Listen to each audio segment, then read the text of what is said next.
Welcome to the Zoe Routh Leadership Podcast, where we explore the future and what this means for your leadership.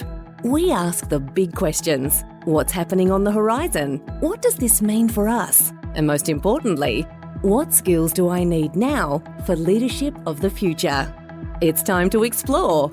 Let's go. Well, hey ho, it's Zoe. Welcome back to the show. Lots of exciting stuff happening around the world on planet Human. This is not that exciting, actually. It's a little deflating. I came across this information, and the link will be in the show notes, about the state of democracy around the world.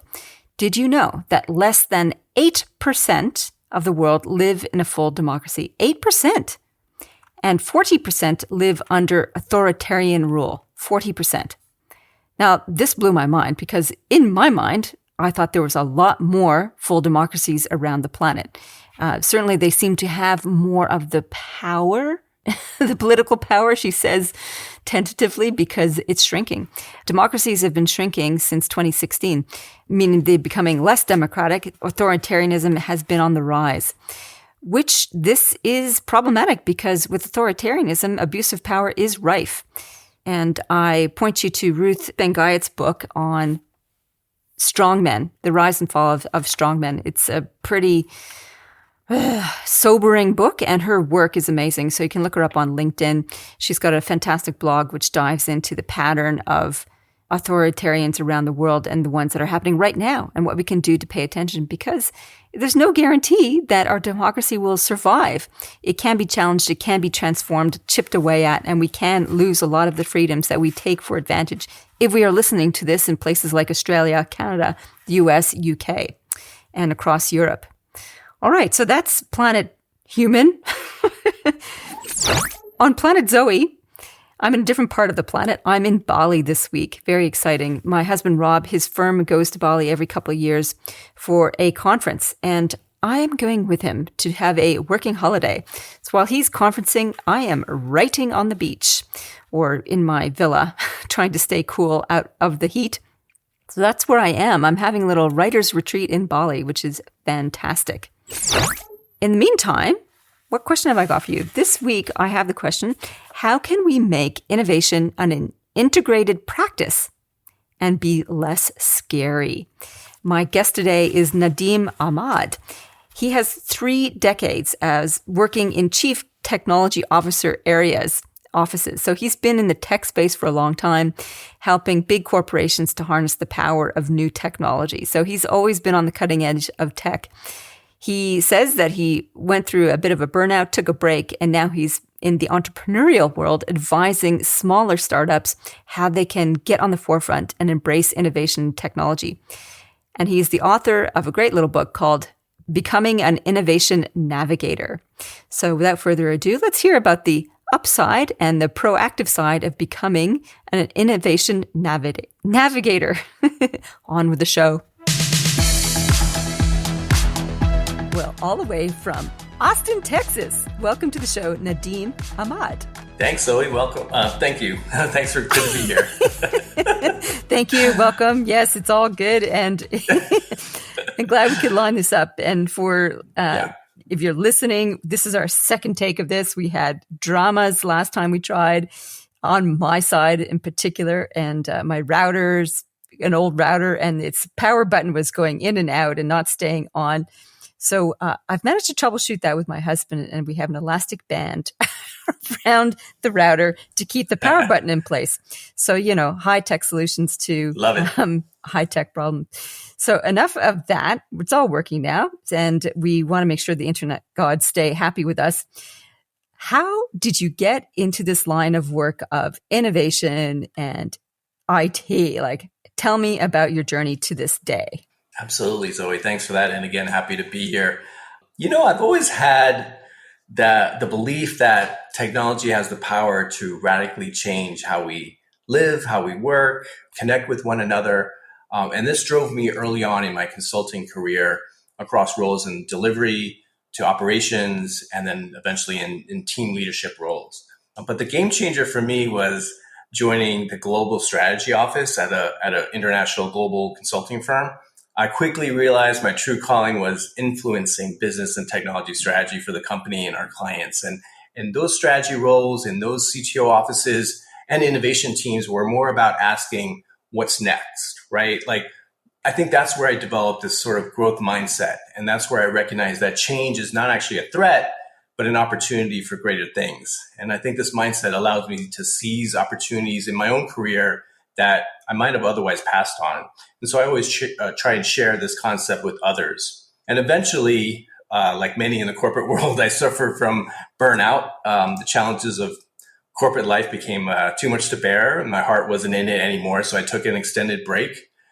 First one in actually about 30 years at the time. And I used the time to reconnect with myself, my family, re-energize myself even. I finally had time to write a book about effective innovation leadership called Become an Innovation Navigator. That hit number 1 and 2 Amazon bestselling business categories. I had to mention that. Woohoo. And then I thought about a couple of things I always enjoyed about my career. And those were the times I was mentoring or guiding team members, whether they were direct reports or not. I also like the group dynamic, bringing a diverse set of people together in a room, brainstorming ideas and solutions to problems. So right now I partner with a company called Vistage Worldwide, and I'm a CEO advisory board chair where we help small business CEOs accelerate their business to the next level by leveraging the power of a peer group. The goal is just to help them become better leaders, make wiser decisions, and grow their business. But let me stop there. I realized that was only the first question, so I'll pass the mic back to you. That's awesome. I like this idea of being an advisor on a board. So all care, no responsibility. Somebody else's business can take the reins and go with it. And I love your book. Thank you for giving me an advanced review copy, Become an Innovation Navigator. I thought it was excellent. Sure. And I think in your introduction, you kind of seeded the idea, and maybe it's not the only challenge that leaders have with innovation is change, like dealing with reconceptualizing what change is.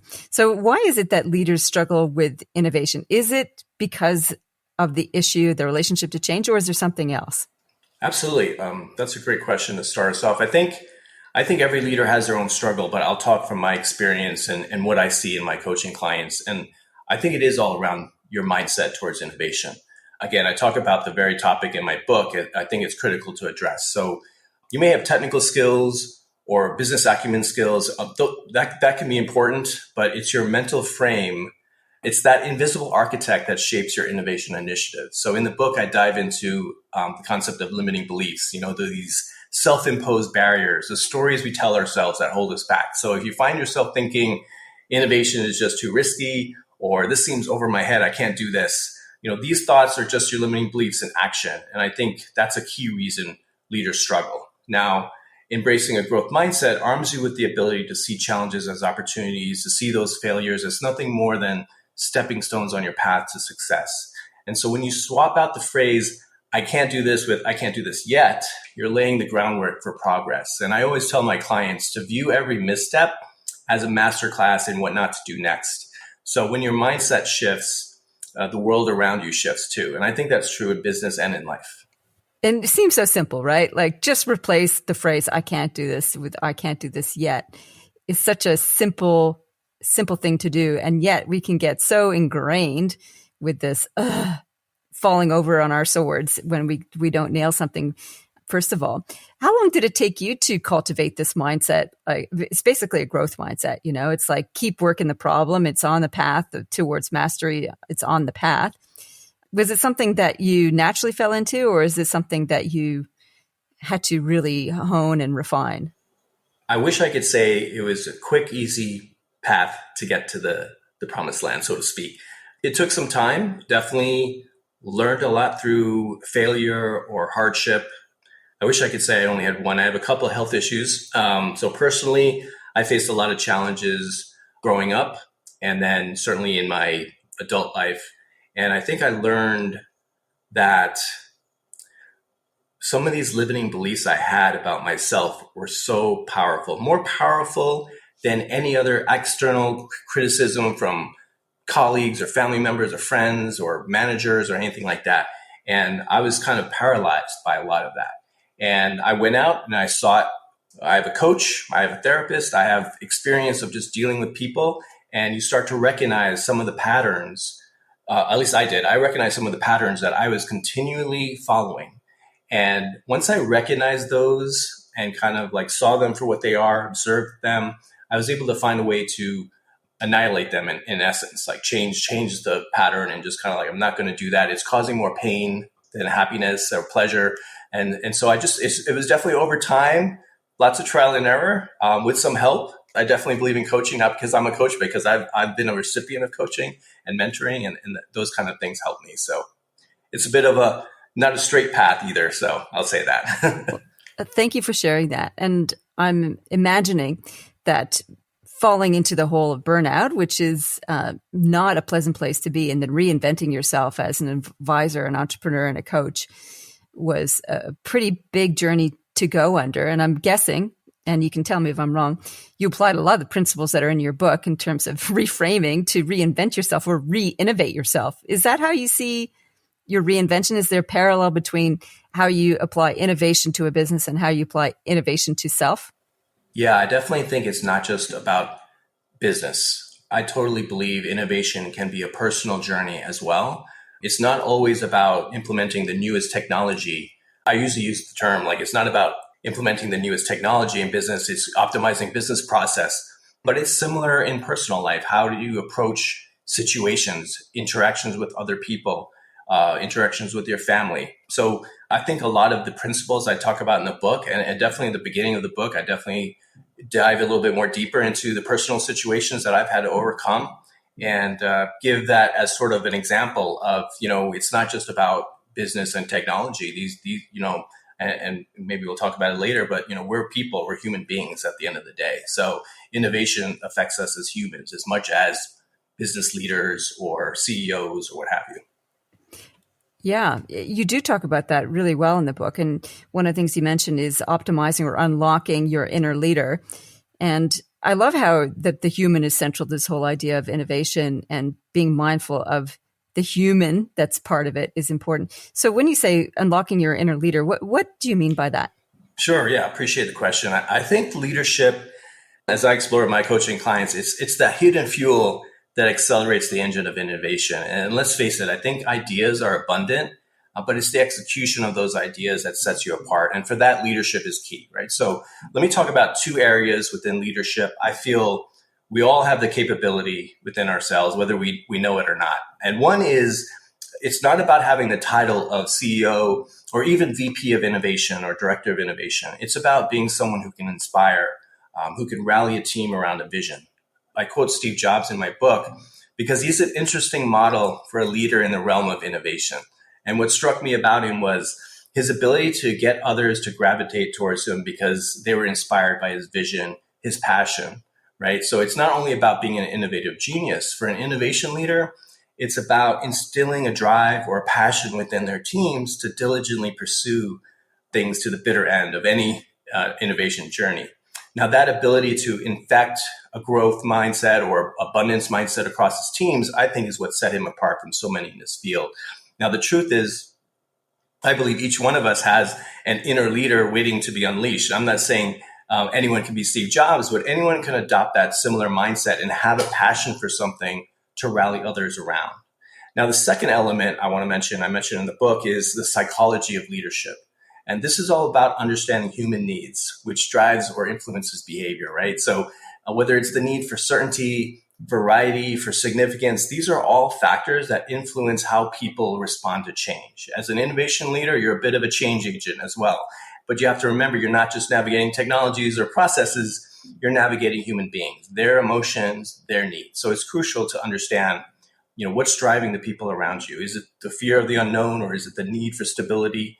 And I think once you understand these human needs, you can tailor your leadership approach to meet them, making the innovation process so much smoother. So unlocking your inner leader means embracing these principles, applying them in real world scenarios you face every day. And if you remember that innovation is not just about ideas, it's about people. And if you can inspire others with your passion, I think you have the power to lead them through to something extraordinary. I love that. I think that's fabulous, Nadeem. One of the things I wanted to pick up on is, what are the human needs? And uncertainty is the big kahuna that puts people into fight and flight. So uncertainty, which comes hand in hand with change, which comes hand in hand with innovation, meaning that innovation leads to change, which leads to uncertainty, which leads to people being in a fight or flight mode, potentially is a big impediment to innovation and progress and developing something new. So when you say the inner leader or your leader can then help meet people where their needs are. So if uncertainty is the big thing that's putting them into that fight or flight and therefore resistant to change and therefore resistant to innovation, how can we help people overcome this uncertainty fear? Oh, that's a good question. I think, there's definitely a natural resistance to change. And I think a lot of that uncertainty, and this is from my experience. So what I would say is that there's a need to balance the need for innovation with the necessity of managing that uncertainty, also known as risk, right? So I think a lot of business leaders are looking to take out as much risk as possible. I know many business leaders struggle with the balance, and certainly there are some tactical approaches. But I do want to mention one thing, and I do want to say that innovation doesn't come with any risk or uncertainty. It certainly does. But if you're viewing these factors through the lens of a growth mindset, you're not paralyzed by them. You're empowered. I know I'm throwing around growth mindset quite a bit, but I think it's so much a key to this whole thing. And when we talk about the balance between risk and innovation, understand that innovation, I think if you can understand that innovation isn't just about taking a chance to have this groundbreaking idea or adopting the latest technology with the hope of success. It's a mindset, it's a way of approaching problems and opportunities alike. But the mindset can easily be clouded by limiting beliefs and these mental roadblocks that prevent us from seizing opportunities or taking calculated risks. So I think recognizing and mitigating these limiting beliefs is foundational for anyone aiming to embark on an innovation initiative, overcome some of those limiting beliefs around uncertainty or risk. So I guess I would say innovation is much about mindset as it is about execution. But having said that, there are certainly some tactical perspectives that I've seen that help with dealing with folks that are really fearful of uncertainty. And one is making informed decisions, right? So the more information you have, the better you can judge whether a risk is worth taking. Also, maintaining a diversified portfolio of innovation projects, that can be a lifesaver. Oh, what do you mean by that? So the idea, don't have all your eggs in one basket. Okay. Yeah, so don't have all your eggs in one basket, which means if one project fails, it won't bring the whole ship down. It's very much like your financial portfolio, right? Like you'll be in some bonds, you'll be in some short-term stocks, long-term stocks, these kind of things. So you kind of spread your risk a little bit. And then finally, I think it's important to foster a culture where failure is seen as a learning opportunity, not a catastrophe. For me, to fail is simply your first attempt in learning, because we all love acronyms, right? So, but I think when people aren't paralyzed by the fear of failure, the fear of the unknown, fear of uncertainty, they're more likely to take the kind of calculated risks that actually lead to breakthrough innovations. Okay. So we've got how to deal with uncertainty is actually spread your risk, take measured risk, take calculated risk. So it's mitigating the risk factor, kind of dial down the uncertainty with that. One of the things that you said previously, Nadeem, is that curiosity cures uncertainty, which I thought was fantastic. I think that fits into the growth mindset piece. Can you tell me a little bit about how curiosity plays into innovation? Yeah, I think curiosity is a great way to lean into some of that uncertainty and risk that people feel. I think like as when we're children, and I see this with my kids, I have young kids, 4-year-old, 10-year-old, and they're still asking the question, why? They're still asking the question, how can I do this? Not that I can't do this. It's like, how can I do this? And I think that's something that we tend to lose, not as just, certainly as we grow up in business, and because business is about how do we maximize profit, how do we reduce our risk, but even as adults, right? I'm not saying that we all jump out of an airplane because we want to be curious, but we kind of look to some of the possibilities, maybe a little less. We look at some of the challenges not as opportunities, but as something we have to avoid, right? It's our 2 million-year-old brain saying there's a saber-toothed tiger around the corner when there actually isn't, in today's modern world. So I think there's an element of that. So I think for a business, I think, again, like fostering that kind of culture of curiosity, of experimentation. I think a culture that rewards experimentation allows for failure to be a key to learning and adaptation. I think that's where leaders can, if they can create this safe space and new approaches without fear or repercussions, we encourage them to step out of their current comfort zone and innovate. And again, lean into that uncertainty with curiosity.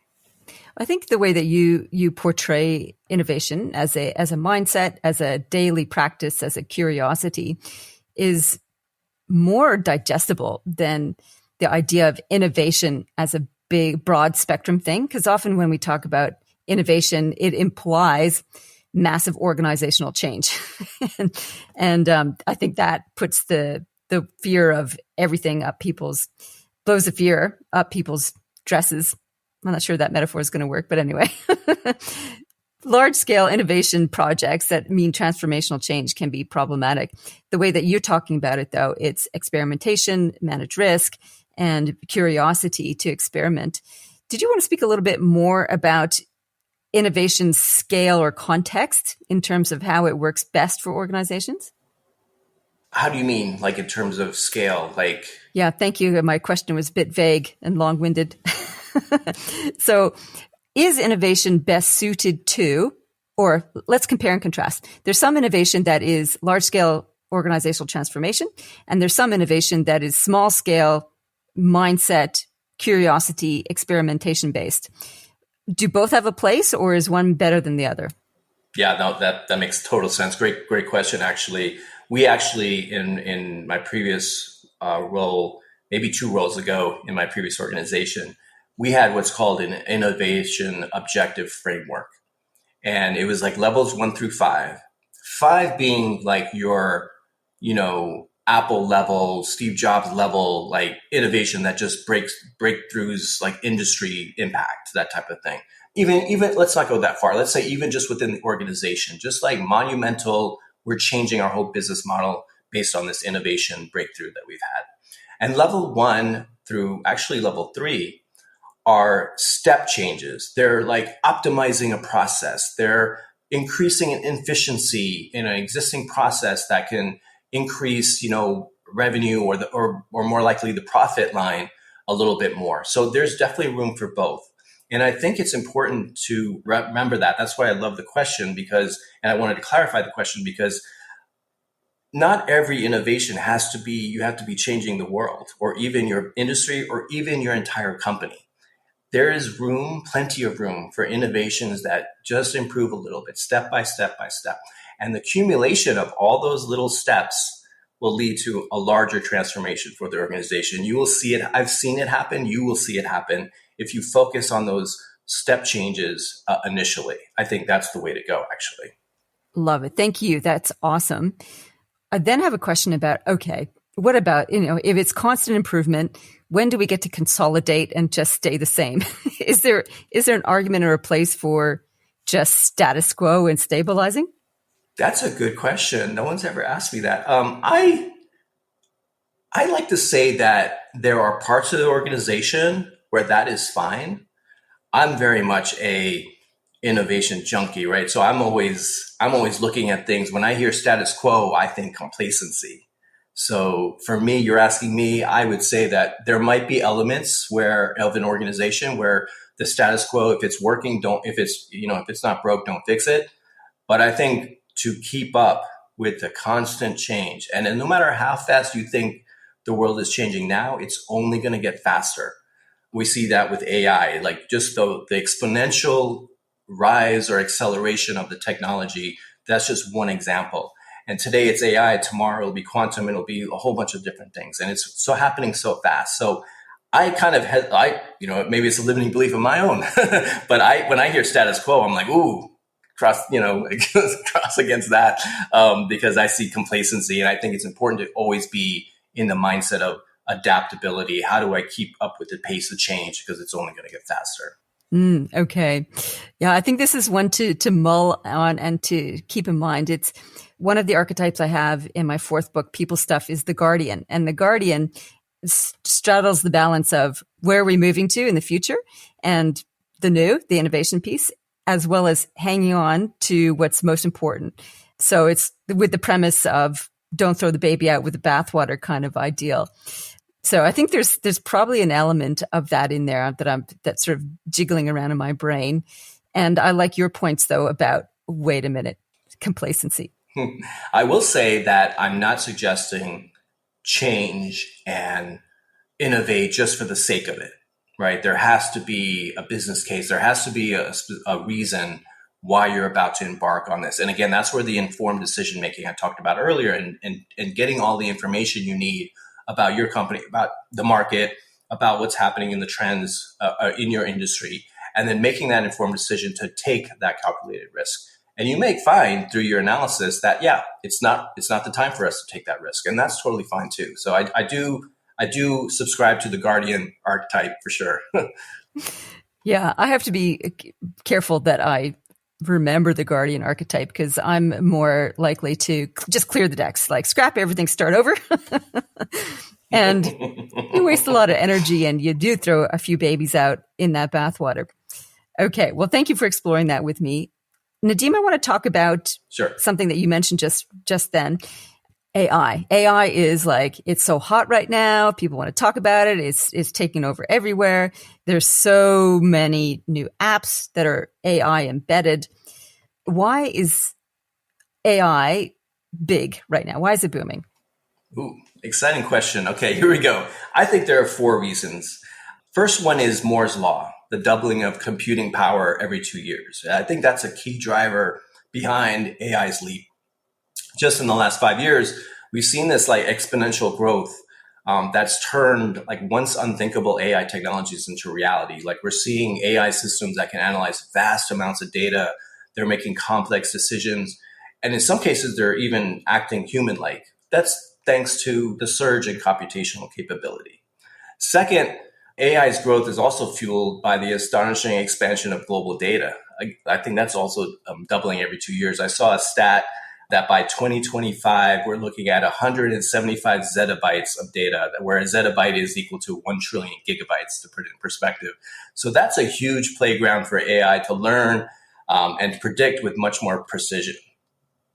And I think AI thrives on this data deluge. You know, the more data, the smarter the AI gets, opening doors to tackle more complex issues across various industries. Third is I think AI's boom also owes a lot to plummeting training costs. So the cost revolution is sparking innovation, allowing for experiments with bigger, more complex AI models. So for example, if we take OpenAI's GPT-3, its cost per prediction was lower by tenfold compared to the previous version, GPT-2. And so this will make advanced AI more accessible than ever. Finally, I think AI surge is also powered by spiking global investments, right? So this financial fuel from corporations, also from governments and venture capitalists is turbocharging AI across sectors like healthcare and finance. And it's not just funding cutting edge R&D, it's nurturing AI startups, fostering joint academia and industry collaboration as well. So those are my Fab 4. Okay. So basically the conditions are ripe for it to accelerate. From an innovation point of view, how do we tackle this? What's our approach to looking at AI and experimentation and playing with it? Yeah, I think, like I say in the book, and like we've talked about on this session, it starts with that mindset. It starts about looking at the opportunity rather than the fear. I think once you get through that, and I articulate a lot more in my book, is like definitely understanding your industry, your market, your customers. You know, I mentioned earlier having a reason for innovation. It all starts with your customers. What do they need? What is it they're trying to solve? What is it they're having an issue with? What do they want? What are their needs? And you can kind of get that from feedback, directly asking them. I've seen focus groups work. I've seen direct customer feedback forms or surveys. So I think once you kind of understand what that need is and then map that to your business goals, what is it you're trying to do with your organization? What kind of impact you're trying to have on the industry? And then also look at the trends and make sure they're all in alignment. I think that's kind of how you start looking at whether it's AI. I don't like to get too deep into a particular technology. I try to talk more from an innovation standpoint, because then you can apply that to whatever the newfangled industry, the technology is, right? Yesterday it was blockchain, today it's AI, tomorrow it'll be quantum computing. I'm sure there'll be digital twin is coming. So there's a lot of different technologies out there. But I think if you're mapping your customer needs with your business goals, your strategic business goals, and then with the trends and making sure that all works for you and it's all aligned with you, that's a great way to start looking at these technologies. Okay. I think that's really sensible advice. It's like, yeah, don't get caught up in this particular thing. It's embed the practices and the mindset, For sure. and you'd be flexing for anything. Yeah, absolutely. I think part of that is all of embedding that practice is exactly when we talk about installing a culture of curiosity, a culture of learning, a culture of experimentation. Culture of curiosity. I love it. Okay. Now, Nadeem, are you ready for the Fast Five? Let's do it. Okay. Number one, what is the future tech that you most want right now?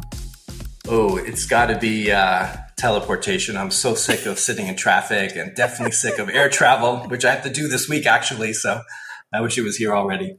Oh, my God. You'd be surprised how many guests say teleportation. Oh. So you know what? In terms of an innovation practice, this is a problem ripe to solve. Whether it's traffic in a car or traveling from one place to another, this is a friction point that's desperate for a solution. Okay, thank you for that. What's the best tip you ever got for leadership? Ooh, I think it's don't take things personally, especially criticism from your team. Also, a bonus one, be authentic. Don't try to be someone you think your team wants to be. Early in my leadership career, I was very young, and I was trying to be this, I know everything. I'm going to be the leader that my team, who many of them were older than me, wants me to be. And it did not work. And once I kind of learned to be vulnerable and authentic, it really changed the game. And I was able to instill a lot of confidence and trust within my team. So. Oh, that's a hard lesson one, I'm sure. It's like, I'll be brave. And then you fall on your butt and go, that didn't work. Yeah. Okay. Number 3, what's one problem in the workplace you'd love to wave a magic wand and have be fixed right now? Yeah, I think checking leaders' ego at the door. I find that it has only served one purpose, which is to create a toxic environment for the team. So I think if we could, wave a magic wand and have leaders not have ego, I know that's a big one because that's human nature, but that's a big one for me. It is a big one. And I'm doing a lot of research on power right now. Okay. And the manifestation of power in organizational structures and human dynamics and teams. And it's very seductive power. And I think that ties into the ego as well. So if we can cure that, or at least temper it, I think we'll be in a much better place. I agree with you. All right. Number 4, thumbs up or thumbs down. Your chance to give a leader a thumbs up or a leader a thumbs down. Oh, wow. You could probably put Elon Musk in both categories, right? Like, I think he's a true visionary, very committed to his vision. I think as a leader, you have to be very committed to your vision. Despite his doubters, he's still pushing forward. But yeah, sometimes he loses focus. He spreads himself too thin, and maybe he does take things too personally. So that's what I would say. The latest biography by Walter Isaacson is amazing, around getting an insight into very complex man that is Elon Musk. And yep, divided opinions on him. Is he amazing or is he crazy? And he's probably a bit of both. He's definitely getting stuff done. We'll see what the collateral damage is in the wake of that. Yeah, it's sort of washed his space from my side of things. Okay, thank you for your insight on that. Number 5, what is your favorite leadership book or podcast? Ooh, let's see, besides this one, of course, right? We know this one is the best, so, Absolutely. I would say The 4 Agreements by Don Miguel Ruiz. I really believe that if it's adopted, it offers a powerful code of conduct that can really transform the workplace, right? So, and for those not familiar, be impeccable with your word. Don't take anything personally. That seems to be a theme in this Fat Five here. And then don't make assumptions and just always do your best. I think if you follow those 4 principles as a leader or just within as a staff member, I think the workplace could be an amazing place.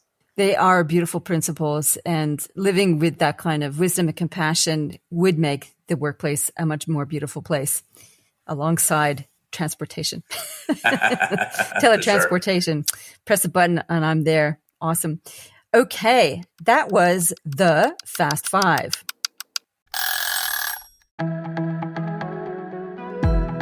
The Zoe Routh Leadership Podcast is proudly sponsored by the Amplifiers Academy. It is an online self-paced leadership development program that you can join at any time and progress at your pace.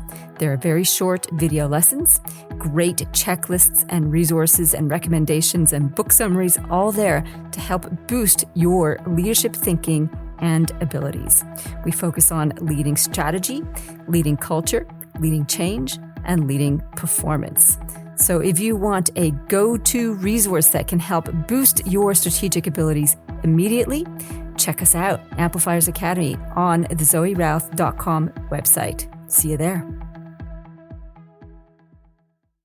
All right. Nadeem, I would like to check in as a way to wrap up your book. What are some 2 critical insights or lessons that people can take away from your book, Become an Innovation Navigator?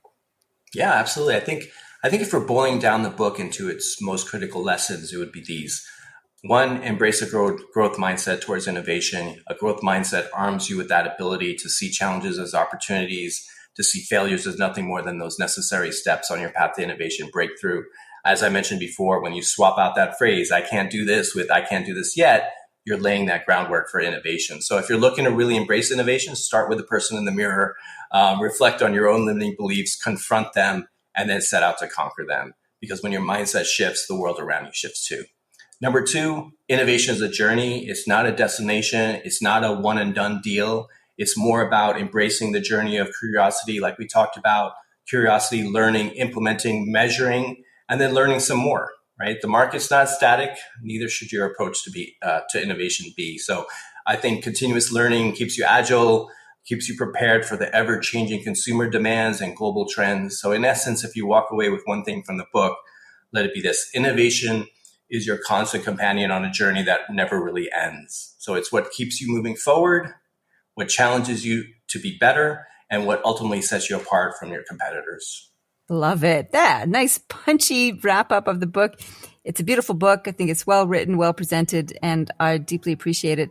And I deeply appreciate you, Nadeem, for making the time to come back on the show after our first trial run and for sharing all your fabulous insights. I really enjoyed it. I really loved connecting with you. So thank you so much. Thank you so much, Zoe, for having me. I appreciate it. That was fun. I really enjoyed that conversation with Nadeem. In terms of takeaways, probably 2 that really stick with me. One is that you can grade innovation. Is it a level 1, as in just a little process kind of innovation or tweak?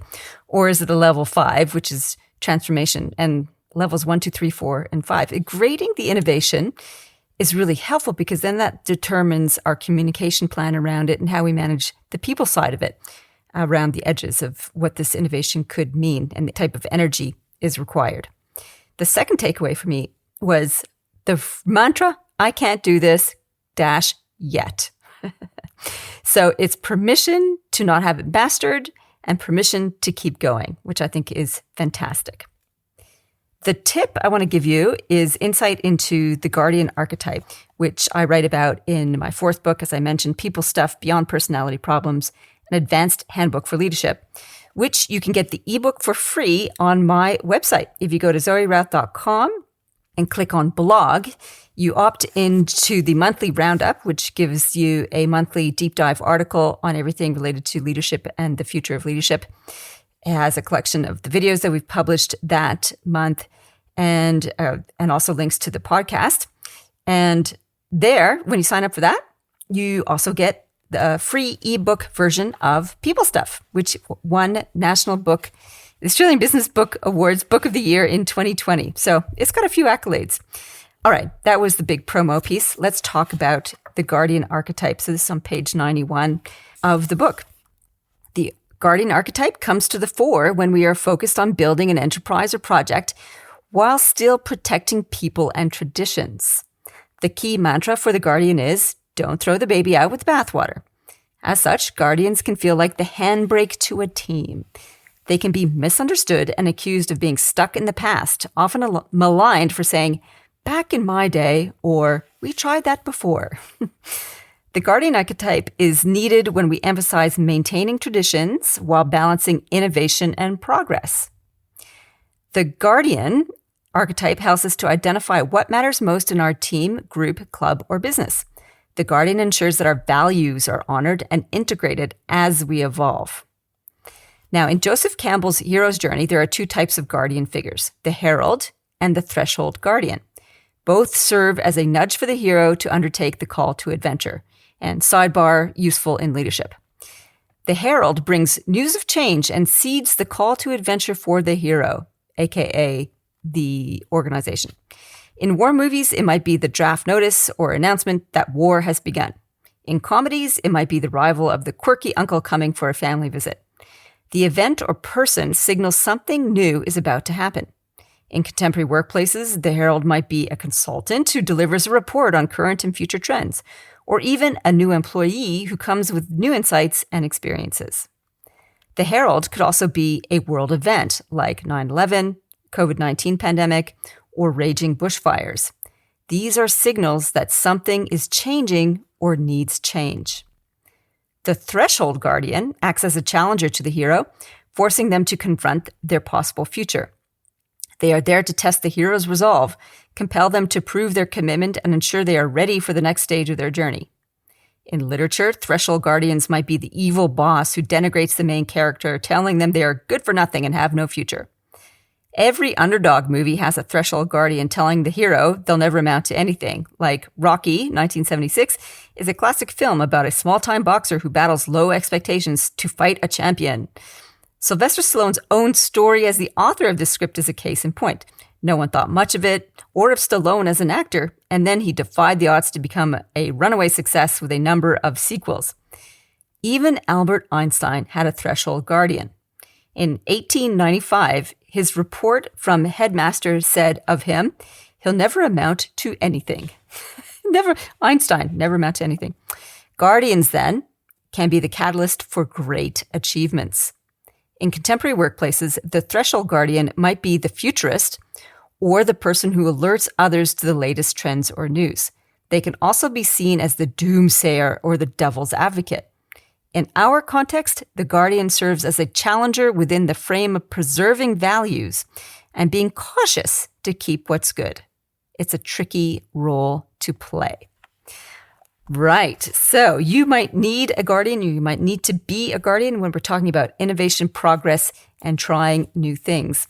And like I said in the interview with Nadeem, I need to implement more of the guardian archetype, as my tendency to sweep things aside and start afresh is pretty chronic for me. All right. Well, a couple things you can do now is I'd love to hear where you're listening from. It's kind of cool, Thank you for tuning in each week to listen to our interviews and insights.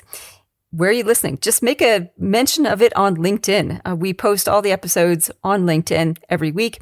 So you can get on to LinkedIn and find this episode and say, hey, I was listening when I was at the gym, or I was driving the car, or as one reader said, in the shower. Whatever. It's cool. It's nice to know where I am showing up in your world and how we are linked together. If you find there was something in this that you think somebody else would benefit from, for hearing Nadeem's insight on innovation or our reflections on it, then please forward this episode to them. You're doing them a service and you're being generous in the spirit of sharing. Thank you very much. I'd like to hear what you think about this new mantra that I'm playing with. It's live with grace, lead in service. And I'm adopting that in novel number 4, as yet untitled, in the Gaia Enterprises sequel. So Gaia Enterprises has got a new motto, well, old for them, new is my imagination, live with grace, lead in service, which follows well to live well, lead well. Have a great week. You've been listening to the Zoe Routh Leadership Podcast. To find out more about leadership of the future or to contact Zoe, go to zoerouth.com.